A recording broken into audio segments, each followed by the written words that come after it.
Hi, I'm Harry Friedman. I'm consulting to the SEC. I'm also consulting with Rich on part of the ongoing survey that he's doing on fraud for his clients. And the camera is because we may use some of the footage for some internal training and some marketing. Right. As part of his survey. I was sitting in the dining room last night. I wondered who you were.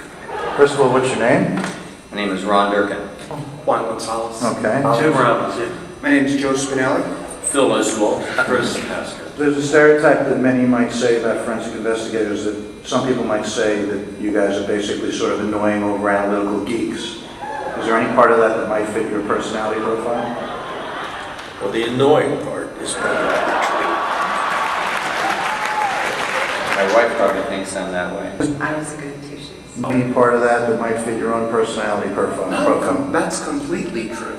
That's not just true as a generic statement, but it's absolutely true. It's true for myself and it's true for my colleagues. Is there anybody in public life you admire for having high ethical values?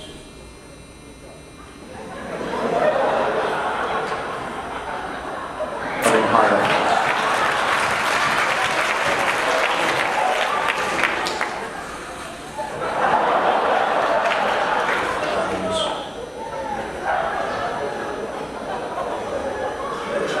Public life? Yes. Bob Bennett. Not the fact that he's representing us. Probably the two I think have the highest in our firm are Joe Spinelli and Richard Bennett. Which is more important for the forensic unit, the ability to conduct large-scale, multi-jurisdictional procurement fraud investigations, or the need for accounting, law enforcement, litigation service, asset tracing, e-business risk assessment, regulatory inquiries, and overall corporate intelligence to prevent cybercrime? One more time. You didn't get that. I didn't understand that. Regulatory inquiries and overall corporate intelligence to prevent cybercrime. They're equally important. The former is more important than the latter. I'm probably more inclined to the latter than the former. Inquiries and overall corporate intelligence to prevent cybercrime. You can't differentiate. To prevent cybercrime. Yes.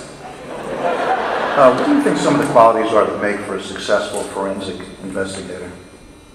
Somebody that understands how to deal with doctoring transactions in such a way that they're extremely difficult to detect and correctly understand. You know, someone that can easily be swayed by their desires, their wants, motivated for the easy route. Well, it has to have a certain amount of skepticism. I think a good investigator is someone who would approach it the same way you would approach a puzzle, really. What I do is combine the skill sets of an investigative accountant with those of a investigative accountant. So, investigative accountant versus traditional. Okay. Let's go back and do that one again. That was very good. That was. The type of skill sets that are necessary to be successful in completing the puzzle. And you can't really do an investigation without having a computer system. Do you think you're pretty good at telling if somebody is lying? Yes. I do.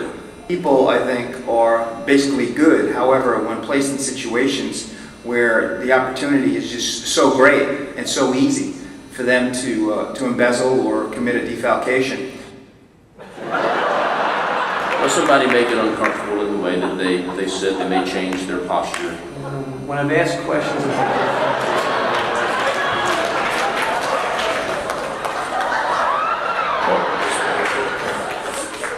Staring down, looking to the side, not making eye contact.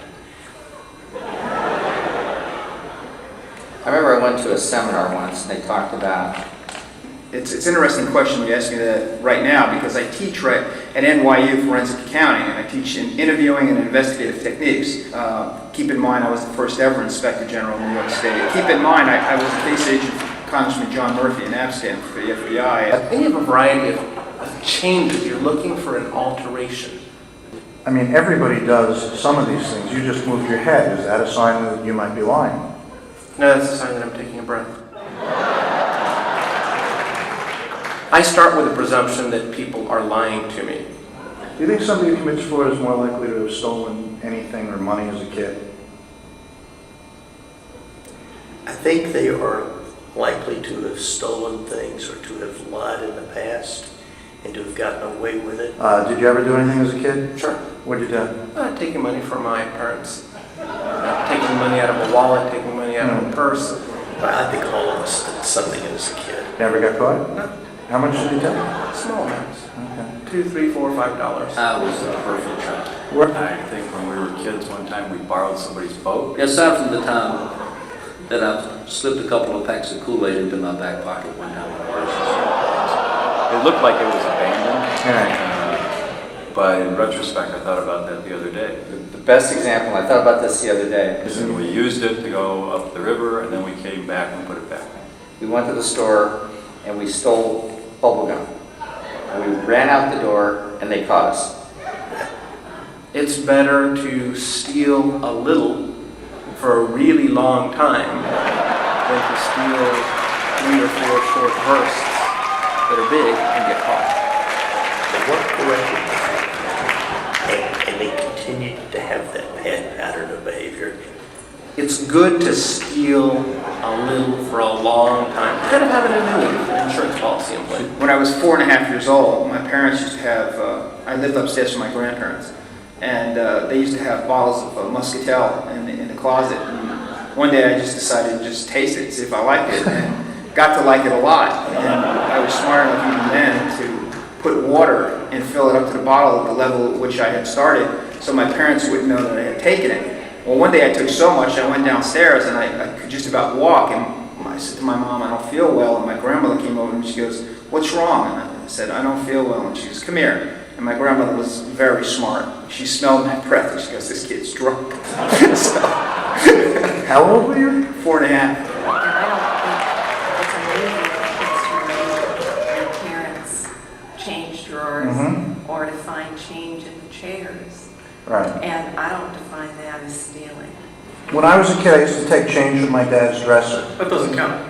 That's it. Thank you so much. I really appreciate it. No problem, I enjoyed it. Thank you. Okay, anytime.